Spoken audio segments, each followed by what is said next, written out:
La tendresse. Ce mot m'évoque de la douceur, du calme, des instants à part, légers, furtifs, un peu hors du temps. Ce mot est aussi associé pour moi depuis quelque temps à un film que j'ai vu au cinéma, 2 fois, et qui m'a émue aux larmes. Justement parce qu'il y était question d'un acte de tendresse qui n'a pas eu lieu. Et cette absence aurait pu avoir des conséquences désastreuses sur une vie. Ce film, c'est Pupille, sorti en 2019 et réalisé par Jeanne Herry. Il retrace le parcours d'un enfant né sous X, Théo, que l'on suit de sa naissance par une mère qui ne voulait pas de lui, à son adoption par un foyer aimant. Quelques jours après sa naissance, Théo est pris en charge par les services de l'aide sociale à l'enfance. Jean, un assistant familial, joué par l'acteur Gilles Lelouch, le prend dans sa famille et s'occupe de lui avec beaucoup d'attention et beaucoup de douceur. Mais à un moment, Jean se rend compte que le petit Théo ne se comporte pas comme un enfant en bonne santé de son âge. Il ne pleure pas, il a l'air toujours absent. Avec Karine, une éducatrice spécialisée, jouée par l'actrice Sandrine Kiberlin, ils vont tenter de comprendre ce qui arrive à Théo. Pourquoi il ne va pas bien ? Et pourquoi il semble sur le point de développer ce qui s'apparente à des troubles autistiques. Ils vont alors apprendre que le jour après sa naissance, Théo a manqué d'un acte très précis de tendresse de la part de sa mère biologique. Et il ne s'en est pas remis. Je ne vais pas vous raconter la suite. Je vais juste vous dire qu'à la fin, Théo va bien. Et c'est justement parce que les personnes qui s'occupent de lui ont réussi à combler cette absence de tendresse par la juste dose de tendresse. Pour décortiquer un peu plus la puissance et l'importance de la tendresse, Paloma Soria Brown est elle aussi allée du côté de l'enfance, avant de s'intéresser à cette tendresse dont nous avons tous besoin, même en tant qu'adultes. Je m'appelle Cyrielle Bedu. Bienvenue dans Émotion.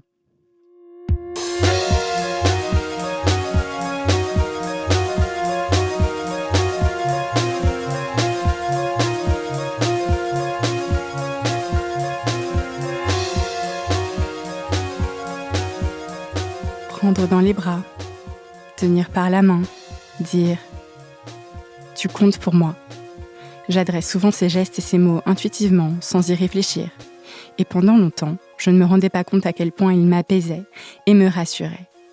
Jusqu'à ce que je vois, il y a environ 3 ans, le documentaire Vers la tendresse de la réalisatrice Alice Diop.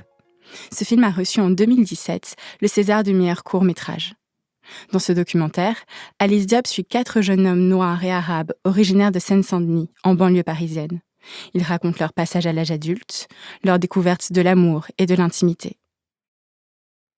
Les représentations d'hommes issus de minorités, qui montrent leur côté tendre, leur sensibilité, étant rares, ces témoignages sont très puissants.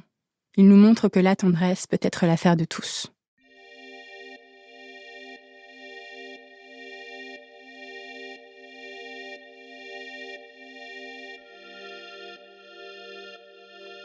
Après avoir visionné ce documentaire, je me suis interrogée sur mon propre rapport à la tendresse. Qu'est-ce que c'est exactement la tendresse ? Ça veut dire quoi, avoir besoin de tendresse ? Et pourquoi est-ce qu'elle nous fait du bien ? Rachel a 22 ans. Elle a grandi dans le sud de la France et s'est installée à Paris il y a 6 ans. Son rapport à la tendresse, notamment envers ses amis, est bien plus conscient que le mien, comme elle me l'a expliqué quand on s'est retrouvés chez elle, dans son appartement. Avec des potes, en tout cas, quand on se voit, ça passe vraiment par ce truc de dire ok, on peut prendre 30 secondes pour être un peu vulnérable, on peut prendre 30 secondes pour se faire un câlin, pour pleurer un peu, pour en fait se serrer la main très fort, pour juste te toucher l'épaule et dire ok, ça va le faire. Un peu désacraliser, en fait, ce truc de dire le contact, c'est forcément un truc qui a beaucoup, beaucoup de sens. Enfin, ça peut aussi être juste, je te caresse le genou pour te montrer que, en fait, ça fait 3 heures qu'on est au bar, mais que j'ai pas oublié que t'étais là et que c'est parce que je te parle pas que... c'est juste dire salut, je suis juste là, je t'aime et tout va bien, quoi. J'ai demandé à Rachel quand elle se souvenait avoir été tendre avec quelqu'un de son entourage dernièrement. Elle s'est rappelée d'un moment précis, au cours d'une soirée, quelques mois auparavant. C'était une soirée, une soirée organisée dans une espèce de squat à Ivry, et j'étais avec des potes. On dansait, etc. Et c'était vraiment une soirée un peu...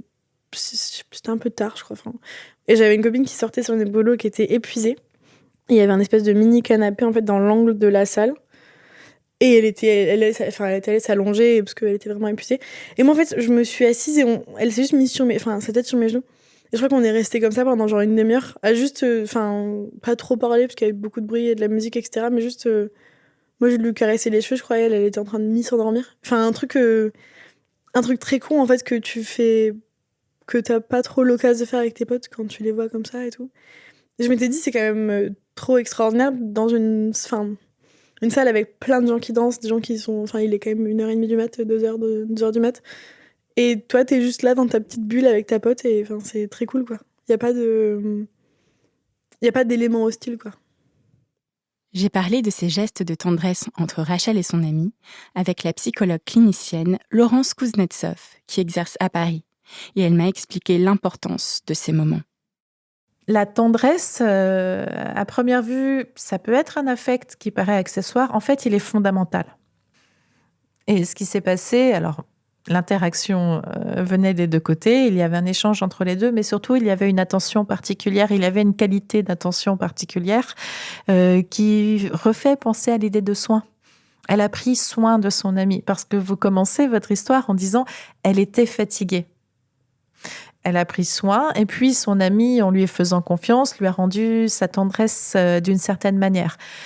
C'est une situation où il y en a une qui jouait à la maman, et l'autre qui jouait à la petite fille. Mais finalement, les situations de tendresse adulte sont souvent un besoin de tendresse enfantine. Que ce soit pour retrouver une tendresse qu'on n'a pas eue ou pour retrouver une tendresse qu'on a eue. D'ailleurs, les deux sont possibles. Ça correspond à ce que Freud avait appelé le courant de tendresse qu'il opposait au courant sensuel. L'idée, c'est que la tendresse, c'est ce qui appartient à l'enfance et c'est la relation entre l'enfant et l'adulte qui prend soin de lui. C'est quelque chose qui est important. Le courant de tendresse, finalement, il a quelque chose d'infini. Ce sont des allers-retours entre deux personnes et il a quelque chose d'inépuisable. Au moins au tout début. Parce que les soins, le fait de toucher l'enfant d'une certaine manière, de le regarder d'une certaine manière, d'interagir avec lui d'une certaine manière, ça fait du bien au bébé de se sentir contenu, touché, entouré. Mais surtout, c'est un échange. Et le bébé renvoie lui aussi un courant de tendresse à l'adulte et ça pousse l'adulte à s'occuper de lui. Cet élan est fondé sur ce qu'on appelle l'attachement. C'est le psychiatre et psychanalyste britannique John Bowlby qui a été parmi les premiers à s'intéresser à ce sujet.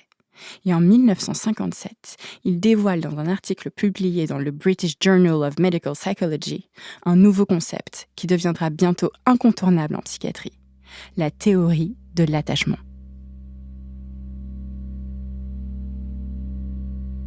La théorie de l'attachement est fondée sur un principe qui est qu'un jeune enfant a besoin, pour connaître un développement social et émotionnel normal, de développer une relation d'attachement avec un adulte privilégié qu'on appelle le caregiver, celui qui s'occupe principalement de l'enfant. Dans la plupart des cas, c'est un parent. Et puis ensuite, cette théorie, c'est que c'est uniquement possible s'il y a un parent principal ou un caregiver principal, mais on s'aperçoit que finalement, avec deux, ça peut aussi fonctionner. À partir du moment où c'est stable, l'enfant peut très bien se développer. Mais au départ, oui, c'était vraiment une personne référente.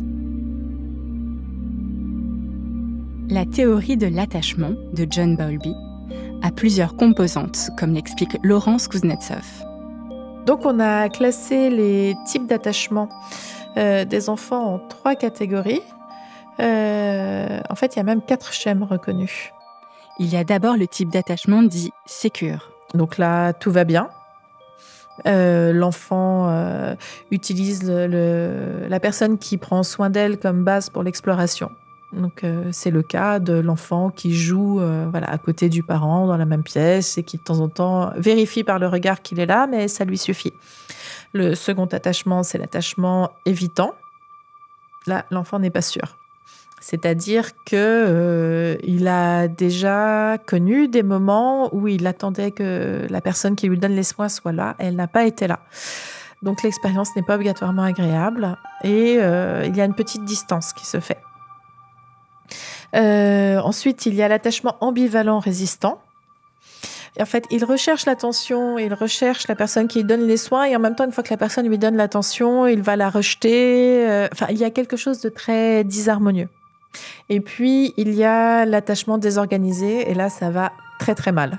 Il n'y a pas de cohérence, l'enfant est en souffrance, on voit bien qu'en fait, il ne trouve pas de moyen de se sécuriser auprès de la personne qui fait les soins. En fait, ce qui est intéressant dans la théorie de l'attachement de Bowlby, c'est qu'ils sont partis d'analyses éthologiques, donc en fait de l'analyse de comportements animaux. Et si on regarde un petit chaton, si on regarde un lolcat, en fait, tout le monde fait « Oh, que c'est mignon !» Eh bien, en fait, c'est exactement ça. Un bébé, c'est mignon. Donc, ça déclenche de la tendresse. Donc, on a envie de s'occuper de lui. Et on sait aujourd'hui qu'un enfant qu'on nourrit et qu'on change, mais qu'on ne regarde pas, auquel on ne parle pas, ne va pas se développer. C'est ce qu'on avait constaté dans certains orphelinats. Enfin, c'est pas des expériences qu'on a faites volontairement, mais on s'est aperçu que le soin physique ne suffisait pas et que finalement, même chez les singes, un bébé singe préférera s'approcher pour faire un câlin d'une grossière imitation d'une maman singe plutôt que d'aller voir la nourriture. C'est très lié aux théories de Winnicott aussi, qui était un pédiatre anglais du XXe siècle qui a travaillé avec les enfants qui avaient été séparés de leurs parents et envoyés à leur campagne pendant la Seconde Guerre mondiale.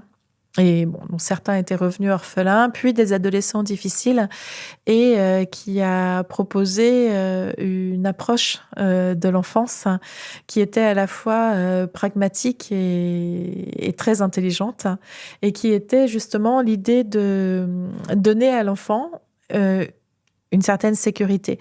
Donc le but était d'avoir un attachement sécure. Ça passait par plusieurs concepts pour lui, comme le holding, donc le fait de tenir l'enfant, ce qui est intéressant parce qu'une fois de plus, on le lie à la tendresse, le handling dans la manière de soigner l'enfant et le fait de présenter des objets à l'enfant. C'est pour ça que donner de la tendresse est crucial pour le développement de l'enfant. Moi, je suis née prématurée, au bout de 7 mois et demi de grossesse, et je suis restée 3 semaines en couveuse dans un service de néonatologie. J'ai donc passé les premières semaines de ma vie loin de ma mère. Et je me suis demandé ce qui se passait pour les enfants dans ces cas-là, quand les parents ne peuvent pas être très présents auprès d'eux. Qui leur accorde cette tendresse si importante pour eux ?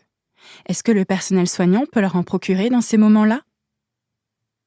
Laurence Kuznetsov a justement mené une étude sur la tendresse entre des nouveau-nés et le personnel de soins d'un hôpital. Tout commence il y a 5 ans, quand la future psychologue est embauchée en stage dans un service de néonatologie. Elle y est chargée du suivi psychologique des bébés qui sont nés prématurés ou qui sont nés à terme, mais malades. J'ai pris l'ascenseur avec 2 infirmières et qui parlaient d'un bébé en disant « Je lui ai fait des bisous, il était tellement mignon ». Et ça m'avait frappée. Et c'est une question qui a traversé à peu près toute mon expérience de 2 ans en réanimation néonatale. Et donc, très gentiment, il y a 6 soignants qui ont accepté de faire des entretiens sur ce thème, des médecins et des infirmières, et également de me laisser assister à des soins. Enfin, ce que je faisais de toute manière, mais disons que là, officiellement, j'assistais aux soins dans le cadre de cette étude. Et ça a été très, très riche. Et ils ont été très chouettes parce qu'ils ont accepté justement de remettre en question leur conception de la tendresse. Voilà, donc à partir de là, en fait, je me suis aperçue que c'était un mot qui était quasiment un gros mot, parce que la définition de la tendresse pose problème. Quand on forme les médecins et les infirmières, alors les médecins, ça n'existe pas, et les infirmières, on leur dit que la tendresse n'a pas sa place dans les soins, qu'il n'en est pas question. Et que justement, il ne faut pas trop s'attacher aux patients, spécialement dans un service de réanimation, mais on s'occupe de bébés. Je voyais quotidiennement en fait le paradoxe qu'il y avait entre des gestes et un discours. Et entre un discours officiel de soignant et puis ce que j'entendais en salle de pause, à la machine à café. Et c'était souvent fait sur le mode de l'aveu. Par exemple, des infirmières qui rapprochaient des triplés dans une grande couveuse, parce que c'est des tout petits bébés, mais quand ils allaient suffisamment bien en disant « Bon, je sais que j'ai pas trop le droit, mais ils étaient tellement beaux ensemble. » Et puis, assez rapidement, dans leur discours aussi, il y avait la question des parents. Parce que les parents, finalement, sont ceux qui ont le droit de donner la tendresse. Et que vient faire un soignant? Alors que normalement, c'est aux parents de le faire. Et dans ce contexte, ce qui est particulier, c'est que les parents peuvent mettre un certain temps à arriver. Parfois pour des raisons médicales et puis aussi pour se remettre du choc. Et qu'est-ce qu'on fait avec un bébé à qui on a envie de donner de la tendresse et puis les parents sont absents? Est-ce qu'on remplace le parent? Quelle est la valeur de ces gestes?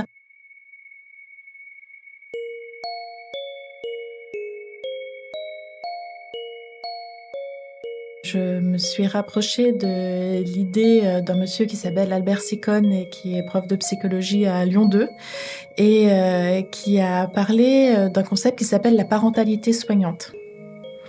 Et la parentalité soignante, c'est assez intéressant parce que ça veut dire que le soignant, parfois, peut être dans une position parentale. Ça ne veut pas dire qu'il est le parent. Mais ça veut dire que dans sa position de soignant, il y a quelque chose du parent et qu'ensuite, progressivement, il pourra transmettre aux parents. Donc même s'il prend une petite partie de la fonction, ça ne veut pas dire qu'il va la conserver, mais il est vraiment dans son rôle de passeur. Souvent, les mères, quand elles arrivent, elles sont plaquées contre la porte et elles osent à peine toucher le bébé. Et tout le travail de l'infirmière, elles font un travail excellent, ça va être justement d'amener la mère jusqu'au bébé, de lui montrer qu'elle peut le toucher, participer aux soins, lui parler et qu'elle est importante et qu'elle est irremplaçable. Donc c'est elle qui est censée faire les bisous au bout d'un moment. Je fais pas des câlins, je fais pas des bisous, mais pour aider un bébé, surtout un tout petit bébé, à être rassuré, en fait, le rassembler, c'est la première chose à faire. Donc, je pouvais remettre une tétine, poser une main, ou quand je voyais une infirmière galérer pour un soin, je me permettais le mouvement. À chaque fois, le mouvement était parlé envers le bébé en disant, voilà, je vais t'approcher, je vais te toucher. C'était pas systématique, mais c'est une chose à laquelle j'avais beaucoup réfléchi, qui n'a pas toujours plu d'ailleurs. Dans le service où travaille Laurence Kuznetsov, le personnel soignant est au départ réfractaire à l'idée d'être tendre avec les bébés qu'il soigne. Mais au fur et à mesure de la présence de la psychologue et de son suivi, ses collègues comprennent l'importance de donner de la tendresse à ces nouveau-nés. Là, je pense à une situation où j'observais une pose de cathéter. Alors en fait, on pique le bébé pour pouvoir mettre un tube afin de faire passer les produits dont il aura besoin. C'est douloureux pour le bébé assez souvent, c'est un peu long, il y a un champ stérile, ça peut saigner un peu, enfin c'est une effraction aussi, c'est mettre un tuyau, voilà, donc c'est une opération avec un champ stérile faite par un médecin. Et le médecin m'avait dit « ouais, c'est ça », m'avait soi-disant oublié, et un jour m'a dit « allez, viens, c'est maintenant ». Mais là, je lui avais dit, tu es sûre, c'est un soin stérile aussi, parce qu'il y a toujours cette barrière du soin stérile où on n'est pas beaucoup dans la chambre. Elle m'avait dit, oui, tu te mets en stérile, comme tous les autres. Et j'y avais été. Et puis, finalement, donc il y avait l'infirmière et le médecin qui étaient concentrés sur le geste technique. Et puis, normalement, l'infirmière s'occupe aussi du bébé. Et là, c'était un peu plus compliqué. Et finalement, c'est moi qui me suis retrouvée auprès de la tête du bébé. Donc en train de lui donner la tétine, d'essayer de le contenir, et c'était moi qui avait une main sur lui, une tétine dans l'autre, j'étais à moitié à genoux à côté de la couveuse, enfin c'était n'importe quoi, pour essayer de faire en sorte qu'ils puissent se regrouper, ne pas avoir trop mal. Alors on leur donne du glucose pour qu'ils n'aient pas trop mal et que le médecin puisse travailler. Et c'était une expérience intéressante. Et après le médecin a dit, c'est marrant, mais en fait on devrait être 3. C'est parce qu'il faudrait une personne qui ne soit concentrée que sur le bébé pour justement avoir des gestes envers le bébé. Mais Laurence Kuznetsov a aussi mis en avant un autre point essentiel au sujet de la tendresse. Elle ne doit pas inclure de désir sexuel. Sinon, ce n'est plus de la tendresse, c'est de la passion. En fait, je me suis vraiment appuyée sur Ferenczi et son idée de confusion des langues entre les enfants et les adultes, la tendresse étant le langage des enfants et le langage des adultes étant celui de la passion. Et en fait, de la passion et du sexuel surtout. Ferenczi étant Ferenczi étant un psychologue hongrois qui était un contemporain de Freud, hein, et qui avait des méthodes différentes. Donc ils se sont très bien entendus, puis beaucoup moins bien. Et il a été oublié pendant un certain temps. Et finalement, tout son travail justement sur l'enfant et la tendresse est revenu au goût du jour il y a une quinzaine d'années maintenant. Et en tout cas, cette idée, cette différence en fait entre l'enfant qui demande de la tendresse et l'adulte qui lui demande de la passion est vraiment d'actualité aujourd'hui. Enfin, justement, toute la différence entre un enfant qui demande un bisou et un adulte qui exige autre chose. Et il m'a un peu aiguillée justement pour faire ce travail sur la tendresse. C'est une vision très, très pure de l'enfance, mais en fait, on retrouve ça aujourd'hui dans toute la question de la pédocriminalité, où justement on dit mais l'enfant aussi a un désir. Et dans les années 70, on parlait du désir de l'enfant, de la sexualité infantile, mais c'est une sexualité infantile, pas du tout une sexualité génitale adulte. Et c'est tout le problème. Et je trouve que la Ferenczi permet justement de parfaitement faire cette distinction. C'est-à-dire que l'enfant, c'est comme s'il n'était pas équipé pour comprendre le langage de la passion adulte. C'est-à-dire qu'une caresse d'adulte, au départ, sera comprise par lui simplement comme une caresse de tendresse. Et puis, au fur et à mesure, comme si elle est investie autrement et si elle est problématique, ça créera quelque chose de traumatique chez l'enfant, dans le sens où il n'a pas les codes, il n'a pas le dictionnaire, il n'a pas ce qu'il faut pour pouvoir la comprendre et l'intégrer dans son mode de fonctionnement. Et il a l'image d'un fruit qui a été abîmé à l'intérieur, qui a eu un petit verre à l'intérieur, et il dit c'est quelque chose qui va rester enquisté comme ça chez l'enfant et qui ensuite posera problème dans son développement, mais qui sera très difficile à atteindre parce que l'enfant n'aura pas pu mettre ça au bon endroit d'un certain côté dans son développement.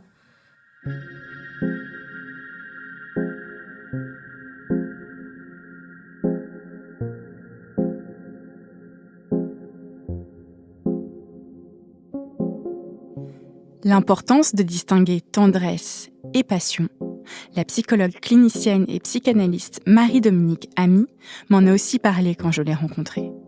Elle a écrit de nombreux ouvrages sur la famille et les relations parents-enfants, parmi lesquels La sécurité affective de l'enfant, publié aux éditions Jouvence. Ce qui est très, très, très dangereux, c'est les confusions que sont faites dans certaines familles entre l'amour physique que l'on propose entre adultes et ce que l'on peut faire avec un enfant. Et ça, j'y attache beaucoup d'importance parce que j'ai vu trop de dégâts. C'est là que j'ai vraiment, vraiment envie de mettre le point sur la table. Or, cette confusion, malheureusement, dans mon travail, je l'ai rencontrée plus d'une fois, et c'est quelque chose qui met à mal les enfants, parce qu'ils ne savent absolument plus où ils en sont. Il y a des gestes qui sont à proscrire complètement, par exemple, entre une mère et un enfant. Moi, j'ai vu des mamans embrasser leur petit garçon sur la bouche ou leur petite fille sur la bouche. Je veux dire, c'est pas correct, ça n'est pas ce qu'il faut. Hein.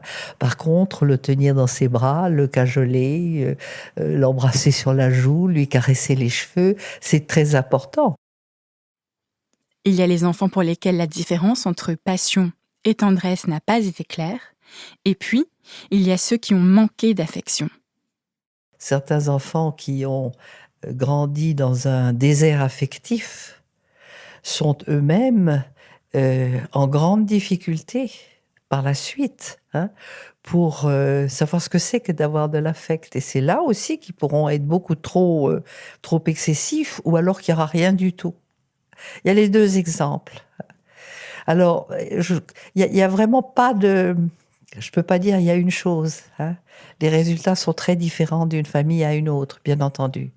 Mais c'est toujours pour l'enfant une méconnaissance d'une compréhension à la fois mentale et physique de ce que peut être la relation entre des adultes et des enfants qui s'aiment.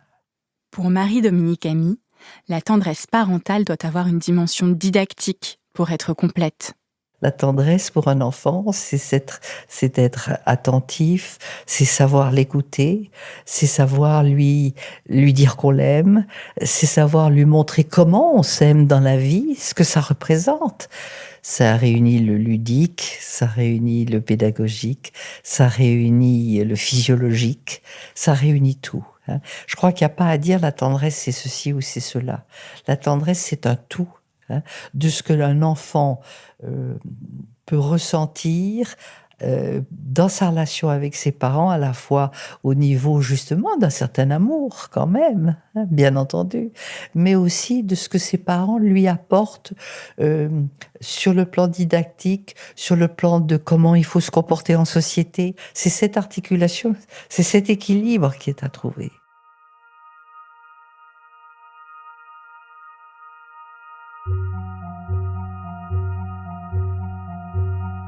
L'aspect didactique de la tendresse est fondamental pour Gaël.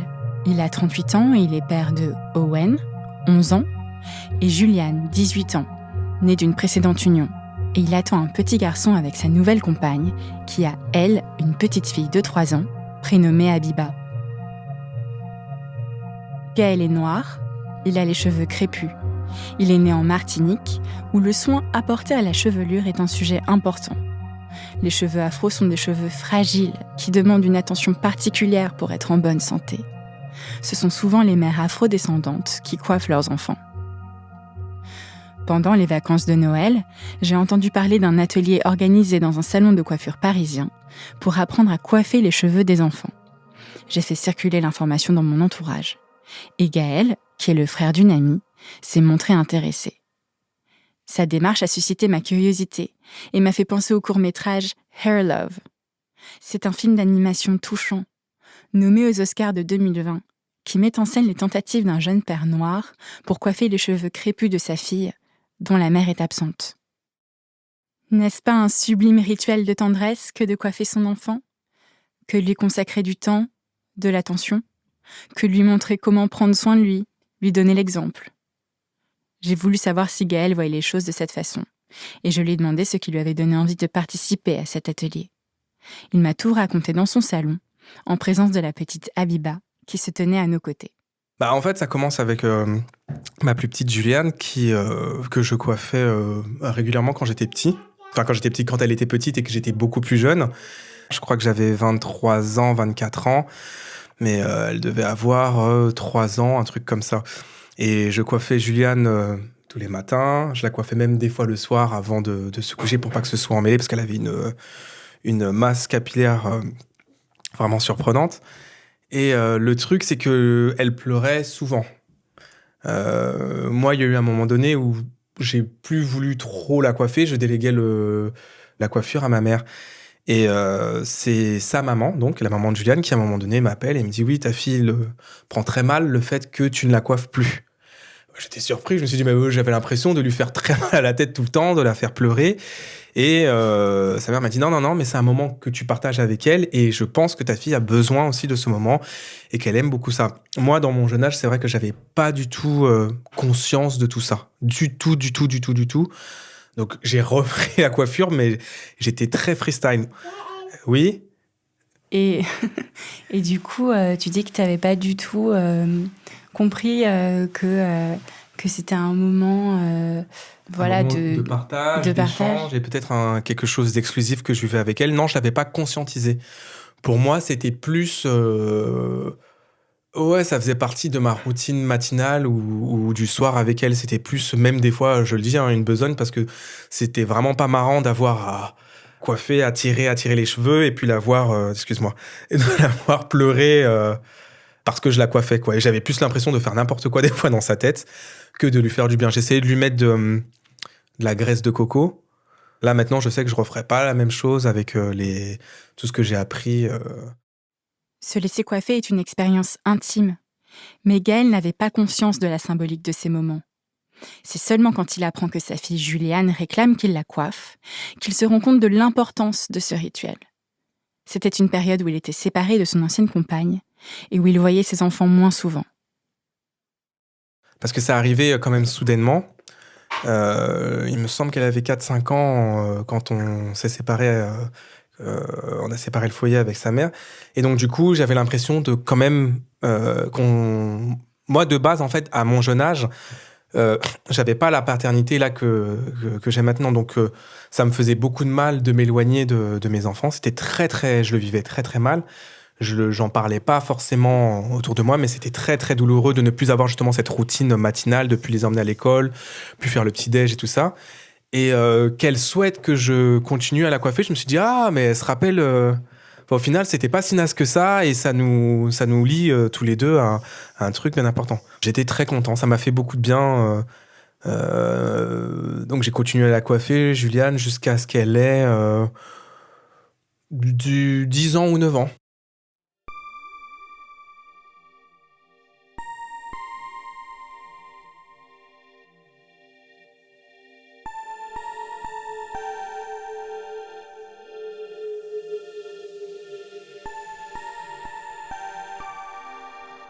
J'ai juste le souvenir de ma sœur entre les jambes de ma mère, et on entendait tous le bruit, l'espèce de et la tête de ma sœur sur le côté avec les larmes. Voilà quoi. On était partisans de ma mère qui disait qu'il fallait souffrir pour être belle, mais je pense que avec cette approche-là, on se rapproche de quelque chose de beaucoup plus affectueux.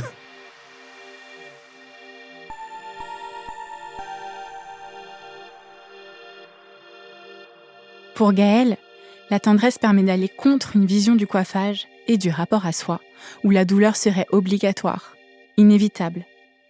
Sa démarche me fait penser à une citation d'Audre Lorde, une poétesse et essayiste du siècle dernier.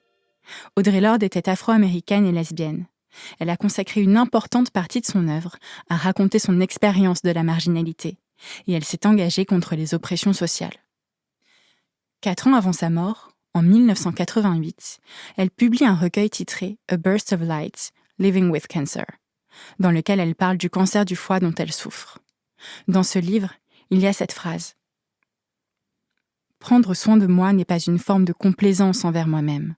C'est une préservation de moi-même, un acte de guerre politique. » Ce texte m'a permis de voir sous un autre jour le documentaire « Vers la tendresse » d'Alice Diop, dont je vous parlais au début. Dans ce film, on comprend que la tendresse n'est pas importante que pour les enfants. Elle l'est aussi pour les adultes, en particulier ceux qui sont victimes d'oppression au sein de la société, comme les 4 jeunes hommes de banlieue qu'Alice Diop a interrogés. Ou comme Rachel, la jeune femme qui fait souvent preuve de tendresse envers ses amis. Rachel est lesbienne, et elle voit la tendresse qu'elle donne à ses amis appartenant à la communauté LGBT comme un véritable acte politique. Pour moi, cette notion de politique, elle est importante parce qu'en fait, en plus, les gens qui pratiquent la tendresse, ils le verbalisent pas ou peu que c'est politique. Et en fait, souvent, c'est les mêmes personnes qui le font. Enfin, souvent, la tendresse, c'est une histoire de meuf. La charge émotionnelle, c'est quand même aussi dire je vais faire attention à l'autre. Et si on le verbalise pas, ben en fait, c'est toujours les mêmes personnes qui le font. Plus tu le verbalises, plus tu normalises aussi le fait que c'est un droit, en fait, d'avoir de l'amour calme et pas des trucs forcément toujours tumultueux et violents et agressifs, quoi. Le droit à la tendresse, je pense qu'il y a un droit à la tendresse, à la douceur, au réconfort, à la bienveillance qui est en fait assez ignoré. Et du coup, de vraiment nourrir en fait ce truc-là, de dire on va prendre soin en fait les uns les unes des autres parce que c'est en fait hyper important et politique de se dire aussi qu'on mérite qu'on prenne soin de nous, qu'on mérite de l'amour, qu'on mérite des choses douces et que c'est pas non plus qu'on n'a pas à subir nos vies tout du long, quoi. Ce truc radical de dire on s'élève contre ce système-là. Et du coup, on le refuse dans tout ce qu'il a de discriminant, d'oppressant.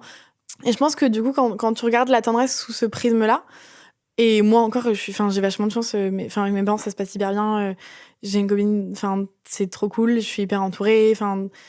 Mais j'ai potes pour qui, en fait, ça se passe carrément plus mal parce que elles n'ont pas forcément une identité de genre qui est conforme à celle qui leur a été assignée, parce qu'elles n'ont pas forcément une orientation sexuelle qui plaît à leurs parents, parce qu'elles n'ont pas forcément un physique qui va être aussi conforme aux normes de genre. Et du coup, elles subissent tout le temps de la violence, du rejet, de l'agressivité. Et en fait, quand t'es jeune et quand t'es queer et quand t'es isolé, en fait, tu te retrouves à perdre aussi le sens du contact avec l'autre et te dire en fait, je suis important pour pas tant de gens.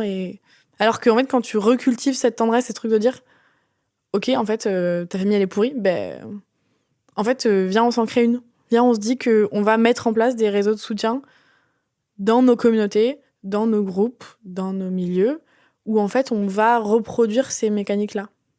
C'est une super arme, en vrai, la tendresse, parce que ça fait du creux, en fait. C'est pas venir frontalement face à la violence.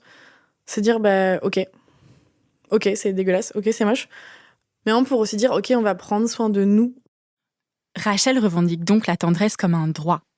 Et elle a conscience de la portée de ces dons de tendresse à ses proches. Pour la psychologue clinicienne Laurence Kuznetsov, savoir de quels gestes tendres on a besoin et réussir à les demander est indispensable si on souhaite les recevoir. Là, c'est la recréation d'une forme de tendresse familiale. La famille des amis que l'on se crée une fois qu'on est suffisamment grand et celle qui correspond à ce qu'on est vraiment et surtout à nos choix de vie. Donc, ensuite, en tant qu'adulte, finalement, pouvoir avoir accès à la tendresse ou pouvoir admettre son propre besoin de tendresse, c'est finalement la preuve d'une personnalité qui s'autorise ce genre de choses. Quand on va mal et quand on est dans un environnement stable, on peut dire « fais-moi un câlin » ou « j'ai besoin de tendresse ». Mais ça veut dire qu'on va suffisamment bien pour être capable de le demander et on se dit aussi qu'on va l'obtenir. On ne fait pas ça en environnement hostile.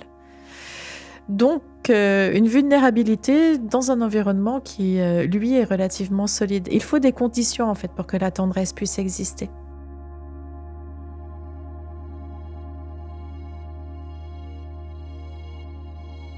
La tendresse est essentielle à chaque étape de notre vie.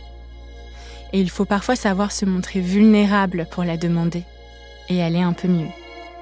Pour sentir que l'on compte pour les autres, mais aussi pour avoir confiance en soi et apprendre à aimer.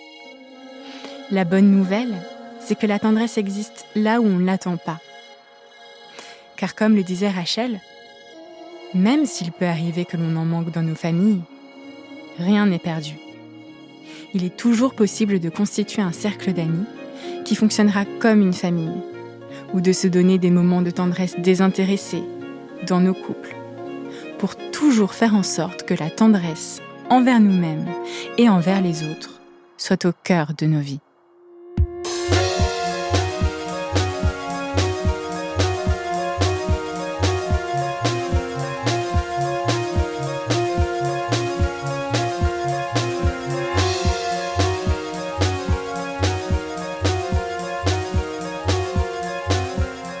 Vous venez d'écouter Émotion, un podcast de Louis Média. Suivez-nous sur Instagram et Twitter @émotionpodcast. Émotion avec un S. Vous y trouverez nos recommandations de lecture sur la tendresse et encore tout un tas de livres sur tout un tas d'autres émotions. Paloma Soria Brown a réalisé cet épisode. J'en étais à la rédaction en chef avec Charlotte Pudlowski. Maureen Wilson était responsable éditoriale. Nicolas Vert a assuré la création sonore et la musique de l'épisode. Bernard Natier s'est occupé de l'enregistrement et Jean-Baptiste Aubonnet du mixage. Jean Mallard a fait l'illustration et Nicolas Degélis a fait le générique d'Émotion. Merci à tous nos interlocuteurs et à toutes nos interlocutrices de nous avoir accordé de leur temps. Vous pourrez retrouver leurs œuvres et leurs références sur notre site louismedia.com. Émotion, c'est un lundi sur 2, là où vous avez l'habitude d'écouter vos podcasts. iTunes, Google Podcast, SoundCloud, Spotify ou YouTube. Vous pouvez aussi nous laisser des étoiles et nous laisser des commentaires. Si cet épisode vous a plu, parlez-en autour de vous. Et s'il vous est arrivé une histoire forte en lien avec une émotion, n'hésitez pas à nous écrire à hello@louismedia.com. À bientôt.